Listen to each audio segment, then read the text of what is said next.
Levítico capítulo 3. El Señor habló nuevamente a Moisés desde el tabernáculo de reunión, en medio de la calma del desierto, cuando el pueblo aguardaba para aprender las leyes del sacrificio y la adoración. El fuego perpetuo ardía en el altar, y el humo de las ofrendas ascendía día tras día como símbolo del vínculo sagrado entre Dios e Israel. Esta vez, la voz divina instruyó sobre una ofrenda muy particular, la ofrenda de paz, aquella que no solo buscaba el perdón, sino también la comunión, el agradecimiento y la armonía entre Dios y su pueblo. Habla a los hijos de Israel, dijo el Señor, y diles: si alguno de vosotros ofrece un sacrificio de paz al Señor, ya sea del ganado vacuno o del rebaño, deberá hacerlo de manera que sea sin defecto, perfecto ante mis ojos. El sacrificio de paz no era un acto de dolor ni de penitencia, era, más bien, un gesto de reconciliación, una mesa compartida entre el Creador y sus criaturas. Era la ofrenda del corazón agradecido, la expresión de quien reconocía que todo bien procede de Dios y que la vida misma es don suyo.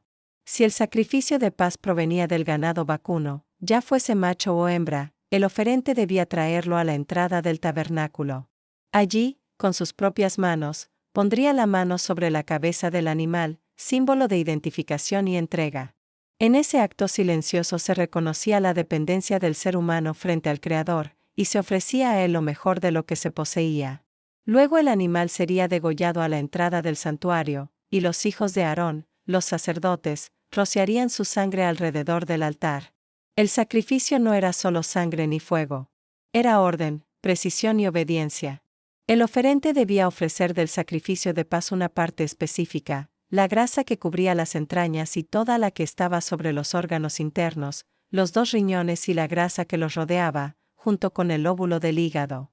Estos se separarían cuidadosamente, pues eran considerados la porción reservada para Dios.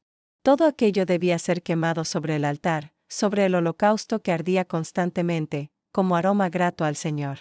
El fuego consumía la grasa y el humo subía al cielo, como si la tierra y lo divino se unieran en un mismo aliento de comunión. Si el sacrificio era de las ovejas, también debía presentarse sin defecto. El oferente lo presentaría ante el Señor, y pondría su mano sobre la cabeza del animal antes de degollarlo frente al tabernáculo. Los sacerdotes rociarían la sangre alrededor del altar, cumpliendo el mismo rito sagrado. De esa ofrenda se separarían también las porciones consagradas, la grasa de la cola, la más apreciada y valiosa, que debía retirarse completamente cerca del espinazo, la grasa que cubre las entrañas, los riñones y el lóbulo del hígado. Todo ello sería entregado a los hijos de Aarón para ser ofrecido en el fuego del altar, como sacrificio de olor agradable al Señor. El rito se repetía también para las cabras. Si la ofrenda de paz provenía de las cabras, el oferente debía hacer igual, presentarla sin defecto, poner la mano sobre su cabeza, degollarla ante el Señor y permitir que los sacerdotes rociaran su sangre alrededor del altar.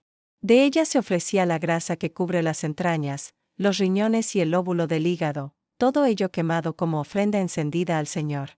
De esta manera, el fuego no solo consumía la ofrenda, sino que la elevaba como símbolo de un lazo eterno entre Dios y su pueblo. Entonces el Señor estableció un principio perpetuo, un mandamiento para todas las generaciones de Israel. No comeréis grasa alguna, ni sangre, ni del ganado ni del rebaño. La grasa era considerada la parte más excelente del animal, la porción más rica y valiosa, y pertenecía solo al Señor.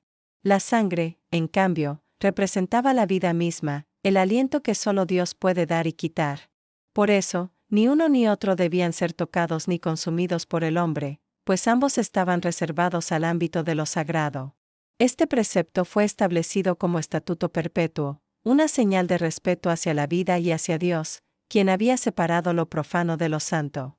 Así, cada vez que un israelita ofrecía una víctima de paz, no solo entregaba un animal, sino que reafirmaba su alianza con el Creador, su reconocimiento de que toda bendición proviene de Él, y su deseo de vivir en armonía con los demás y consigo mismo. El fuego, siempre encendido en el altar, era el testigo silencioso de esas ofrendas. En él ardían no solo los sacrificios, sino también las intenciones del corazón, las súplicas, los agradecimientos y las promesas del pueblo. Las llamas representaban la presencia continua de Dios en medio de Israel, una presencia que consumía y purificaba, pero también que sostenía y daba sentido a la vida del pueblo elegido. Con el sacrificio de paz, se completaba el ciclo de ofrendas que Moisés había recibido como mandato.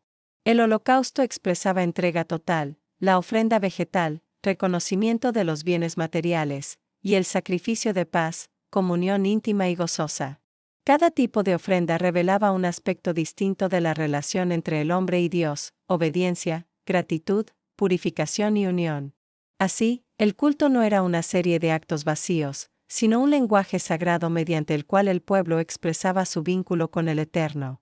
El pueblo de Israel comprendió, a través de estos ritos, que el altar no era un lugar de simple muerte, sino un espacio de encuentro, de transformación, donde lo material ascendía hacia lo divino. En cada sacrificio se recordaba que la vida pertenece a Dios, y que ofrecer lo mejor, sin defecto, sin reserva, era un acto de confianza y de fe. Reflexión.